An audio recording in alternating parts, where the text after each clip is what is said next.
Imagine waking up one morning and realizing you're the last of your kind.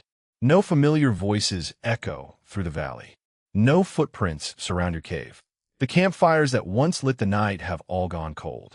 Around 40,000 years ago, this may have been the reality for the very last Neanderthal. For more than 300,000 years, Neanderthals survived brutal Ice Age winters, hunted enormous animals, cared for their families, and built a life across Europe and parts of Western Asia. But then, they vanished.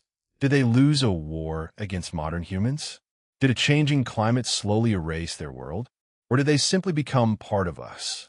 Today, scientists continue searching for the answer to one of history's greatest mysteries.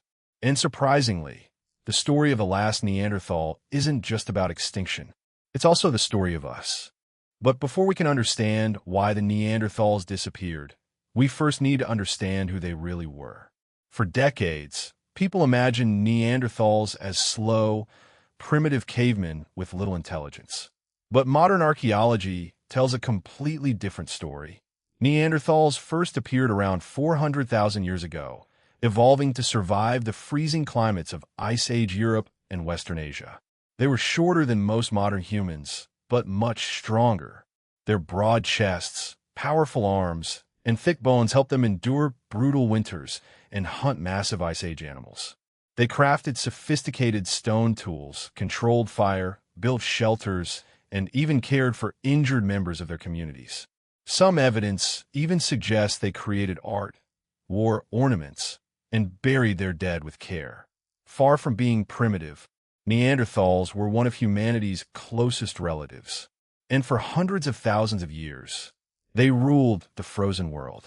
For nearly 300,000 years, Neanderthals had Europe almost entirely to themselves. They knew every valley, every cave, and every migration route of the giant animals they hunted. Then, around 50,000 years ago, something changed. A new kind of human began moving into Europe. They looked different. They thought differently, and they carried new ideas. These were Homo sapiens, our direct ancestors. No one knows exactly what the very first meeting looked like. Did they greet each other peacefully? Did they watch from a distance? Or did fear immediately take over? For thousands of years, two human species shared the same world, and history would never be the same again. For generations, people imagined that modern humans simply fought the Neanderthals and won. But today's evidence tells a far more complicated story. There is no proof of one massive war between the two species. Instead, scientists believe their relationship changed depending on the place and the time. Sometimes they probably competed for the same animals, caves, and fresh water. Sometimes they may have avoided each other completely. And sometimes they did something even more remarkable. They formed families together. Today, millions of people around the world still carry a small percentage of Neanderthal DNA, which means the Neanderthals didn't completely disappear. Part of them is still alive inside us. For more than a century, scientists searched for one simple answer. What killed the Neanderthals? But the truth is, there probably wasn't just one reason. Instead, several disasters may have happened at the same time. The climate became colder and more unpredictable. Forests disappeared. The giant animals they depended on became harder to find.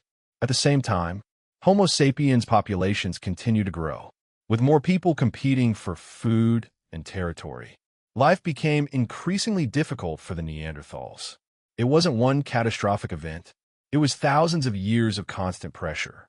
Around 40,000 years ago, the Neanderthals vanished from the fossil record.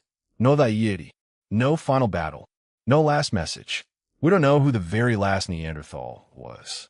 Maybe it was an old hunter, watching winter arrive one final time. Maybe it was a child, playing outside a cave without knowing their people were coming to an end. Or maybe the last Neanderthal never realized they were the last at all. Their disappearance wasn't dramatic. It was slow, quiet, and almost invisible. But here's the biggest surprise of all. The Neanderthals may not be completely gone.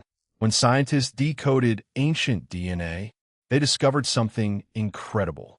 Many people alive today still carry about 1 to 2% Neanderthal DNA. especially people with ancestry outside Africa.